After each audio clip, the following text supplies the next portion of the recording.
ಆತ್ಮೀಯರೇ ನಮಸ್ಕಾರಗಳು. ನಾನು ಚಂದ್ರಶೇಖರ್ ಬಾಳೆ. ಗ್ರಾಮ ಸ್ವರಾಜ್ಯ ಮೀಡಿಯಾಗೆ ಸ್ವಾಗತ ಸುಸ್ವಾಗತ. ನೀವು ಗ್ರಾಮ ಸ್ವರಾಜ್ಯ ಮೀಡಿಯಾಗೆ ಹೊಸಬರಾಗಿದ್ದಲ್ಲಿ ಕೆಳಗೆ ಕಾಣೋ ಸಬ್ಸ್ಕ್ರೈಬ್ ಬಟನ್ ಅನ್ನು ಒತ್ತಿ ಹಾಗೂ ಪಕ್ಕದಲ್ಲಿರೋ ಬೆಲ್ ಐಕಾನ್ ಅನ್ನು ಕ್ಲಿಕ್ ಮಾಡಿ. ಇದರಿಂದ ನಾವು ಮುಂದೆ ಅಪ್ಲೋಡ್ ಮಾಡುವ ವಿಡಿಯೋಗಳು ನಿಮಗೆ ನೋಟಿಫಿಕೇಶನ್ ಮುಖಾಂತರ ಬರುತ್ತದೆ. ಕೂಡು ಕುಟುಂಬದ ಕೃಷಿ ಕಾಯಕ ಒಗ್ಗಟ್ಟಿನಲ್ಲಿ ಬಲವಿದೆ ಎಂಬುದನ್ನು ಸಾಬೀತು ಮಾಡಿರುವ ರೈತ ಬಸವನಗೌಡ ಪಾಟೀಲ್.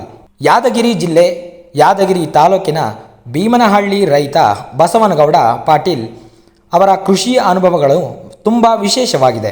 4 ಜನ ಅಣ್ಣ ತಮ್ಮಂದಿರೊಂದಿಗೆ ಕೂಡು ಕುಟುಂಬದಲ್ಲಿ ಕೃಷಿ ಮಾಡುತ್ತಿರುವ ಈ ರೈತ ಕೃಷಿಯೊಂದಿಗೆ ಕೃಷಿ ಪೂರಕ ಚಟುವಟಿಕೆಯನ್ನು ಜೋಡಿಸಿಕೊಂಡು ಕಠಿಣ ಪರಿಶ್ರಮದಿಂದ ದುಡಿಮೆ ಮಾಡುತ್ತಿದ್ದಾರೆ. ಆಡು, ಕುರಿ, ಕೋಳಿ ಸಾಕಾಣಿಕೆಯನ್ನು ದೊಡ್ಡ ಮಟ್ಟದಲ್ಲಿ ಮಾಡುತ್ತಿರುವ ಮತ್ತು ಲಾಭದಾಯಕತೆಯನ್ನು ಸಾಧಿಸಿರುವ ಇವರು ರೈತಾಪಿ ಬದುಕಿಗೆ ಮಾದರಿಯಾಗಿದ್ದಾರೆ. ಕೂಡು ಕುಟುಂಬದಲ್ಲಿ ಸಹೋದರರೆಲ್ಲ ಒಟ್ಟು ಸೇರಿ ಕೃಷಿ ಕಾಯಕದಲ್ಲಿ ತೊಡಗುವುದು ಸುಲಭದ ಮಾತಲ್ಲ. ಮನೆ ಮಂದಿಯೆಲ್ಲ ಒಂದೇ ತರನಾದ ಮನೋಧರ್ಮ ಹೊಂದಿರುವುದಿಲ್ಲ. ಒಬ್ಬೊಬ್ಬರ ಚಿಂತನೆ ಒಂದೊಂದು ರೀತಿ ಇರುತ್ತದೆ. ಎಲ್ಲರ ಚಿಂತನೆಗಳಲ್ಲಿ ಸಮನ್ವಯತೆ ಸಾಧಿಸಿಕೊಂಡು ಹೊಂದಾಣಿಕೆಯೊಂದಿಗೆ ಒಟ್ಟು ಕುಟುಂಬವನ್ನು ಮುನ್ನಡೆಸುವುದು ಇಂದಿನ ದಿನಮಾನದಲ್ಲಿ ಕಷ್ಟವೇ ಸರಿ. ಆದರೂ ಅಲ್ಲಲ್ಲಿ ಇಂತಹ ಒಂದೊಂದು ಕೂಡು ಕುಟುಂಬದ ಉದಾಹರಣೆಗಳು ಸಿಗುತ್ತಿರುತ್ತವೆ. ಅಂಥದ್ದರಲ್ಲಿ ಒಂದು ಈ ಬಸವನಗೌಡ ಪಾಟೀಲ್ ಒಟ್ಟು ಕುಟುಂಬ. 4 ಜನ ಅಣ್ಣ ತಮ್ಮಂದಿರು ತಮ್ಮ ಸಂಸಾರಗಳೊಂದಿಗೆ ಒಟ್ಟಿಗೆ ವಾಸವಿದ್ದರೆ ಎಲ್ಲ ಕೆಲಸಗಳನ್ನು ಹಂಚಿಕೊಂಡು ನಿರ್ವಹಿಸುತ್ತಾರೆ. ಇದು ಇವರ ವಿಶೇಷತೆ. ಇವರ ಕುಟುಂಬಕ್ಕೆ ಒಟ್ಟು 70 ಎಕರೆ ಭೂಮಿ ಇದೆ. ಭೀಮಾ ನದಿಯ ಏತ ನೀರಾವರಿ ಯೋಜನೆಯ ಫಲಾನುಭವಿಯಾಗಿರುವ ಈ ಕುಟುಂಬಕ್ಕೆ ಕೃಷಿ ವ್ಯವಸ್ಥೆಗೆ ನೀರಿನ ಕೊರತೆ ಇಲ್ಲ. ಜೊತೆಗೆ ಕೊಳವೆ ಬಾವಿಗಳು ಇವೆ. ಕೃಷಿ ಬೆಳೆಗಳ ವಿವರಗಳನ್ನು ನೋಡಿದರೆ ಒಟ್ಟು ಹಿಡುವಳಿಯ ಪೈಕಿ ಇವರು ಬಹುಮುಖ್ಯವಾಗಿ ಬೆಳೆಯುವುದು ಭತ್ತ. ವಾರ್ಷಿಕ 2 ಹಂಗಾಮಗಳಲ್ಲಿ ಭತ್ತದ ಬೆಳೆ ತೆಗೆಯುತ್ತಾರೆ. ಸರಾಸರಿ ಎಕರೆಗೆ 40-45 ಮೂಟೆ ಭತ್ತ ಇಳುವರಿ ಸಿಗುತ್ತದೆ. ಮನೆ ಬಳಕೆಗೆ ಬೇಕಾದಷ್ಟನ್ನು ಮಾತ್ರ ಮಿಲ್ಲಿಂಗ್ ಮಾಡಿಸುತ್ತಾರೆ. ಉಳಿದಂತೆ ಇವರು ನೇರವಾಗಿ ಭತ್ತವನ್ನೇ ಮಾರಾಟ ಮಾಡುತ್ತಾರೆ.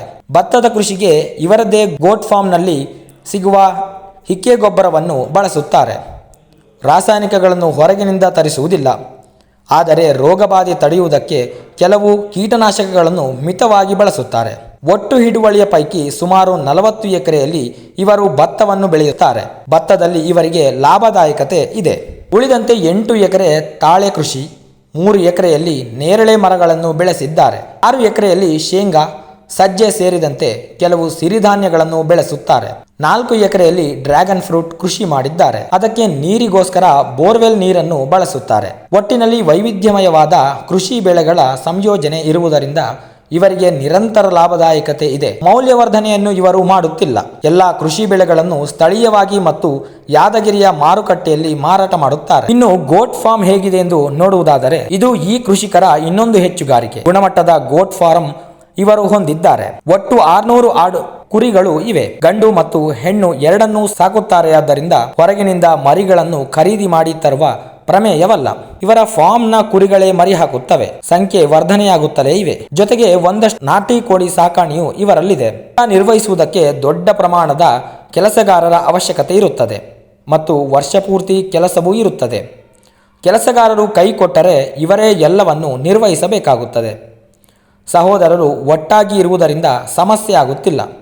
4 ರಿಂದ 6 ತಿಂಗಳ ಮರಿಗಳನ್ನು ಇವರು ಮಾರಾಟ ಮಾಡುತ್ತಾರೆ. ಸರಾಸರಿ ಕೆಜಿ 1ಕ್ಕೆ ರೂ. 400 ಧಾರಣೆ ಇವರಿಗೆ ಸಿಗುತ್ತಿದೆ. ಇದರ ಹೊರತಾಗಿ ಇವರು ಆಕಳು ಸಾಕಣೆ ಮಾಡಿಲ್ಲ. ಇವರು ಗೊಬ್ಬರವನ್ನು ಹೇಗೆ ತಯಾರಿಸುತ್ತಾರೆ ಎಂದು ನೋಡುವುದಾದರೆ ಇವರ ತೋಟದಲ್ಲಿರುವ ಗೋಟ್ ಫಾರ್ಮ್ನಲ್ಲಿ ದೊಡ್ಡ ಪ್ರಮಾಣದ ಗೊಬ್ಬರ ಉತ್ಪಾದನೆ ಆಗುತ್ತದೆ. ಅದೆಲ್ಲವನ್ನು ಇವರು ತಮ್ಮ ಕೃಷಿ ವ್ಯವಸ್ಥೆಗೆ ಗೊಬ್ಬರವಾಗಿ ಬಳಸಿಕೊಳ್ಳುತ್ತಾರೆ. ಕಾಂಪೋಸ್ಟ್ ವ್ಯವಸ್ಥೆಯು ಇವರಲ್ಲಿ ಇದೆ. ಹೊರಗಿನಿಂದ ಯಾವುದೇ ರಾಸಾಯನಿಕ ಗೊಬ್ಬರಗಳನ್ನು ತರಿಸುತ್ತಿಲ್ಲ. ಇವರಿಗೆ ಹಲವಾರು ಪ್ರಶಸ್ತಿ ಪುರಸ್ಕಾರಗಳು ದೊರಕಿವೆ. ರಾಯಚೂರು ಕೃಷಿ ವಿಶ್ವವಿದ್ಯಾನಿಲಯದಿಂದ ಇವರಿಗೆ ಅತ್ಯುತ್ತಮ ಕೃಷಿಕ ಪ್ರಶಸ್ತಿ ಸಿಕ್ಕಿದೆ. ಯಾದಗಿರಿಯ ಗೌರ್ನಮೆಂಟ್ ಫಾರ್ಮ್ನಿಂದಲೂ ಪ್ರಶಸ್ತಿ ಸಂದಿದೆ. ವಿಶೇಷವಾಗಿ ಇವರು ತಮ್ಮ ಗೋಟ್ ಫಾರ್ಮ್ನಿಂದಾಗಿ ಸುತ್ತಮುತ್ತಲ ಪರಿಸರದಲ್ಲಿ ಗುರುತಿಸಿಕೊಂಡಿದ್ದಾರೆ. ದೊಡ್ಡ ಹಿಡುವಳಿ ಇರುವ ಈ ಕೃಷಿಕರು ಕೃಷಿಯೊಂದಿಗೆ ಪೂರಕ ಉದ್ಯಮವಾಗಿ ಗೋಟ್ ಫಾರ್ಮ್ ಹೊಂದಿದ್ದು ಆದ್ದರಿಂದ ವರ್ಷಪೂರ್ತಿ ಹಣ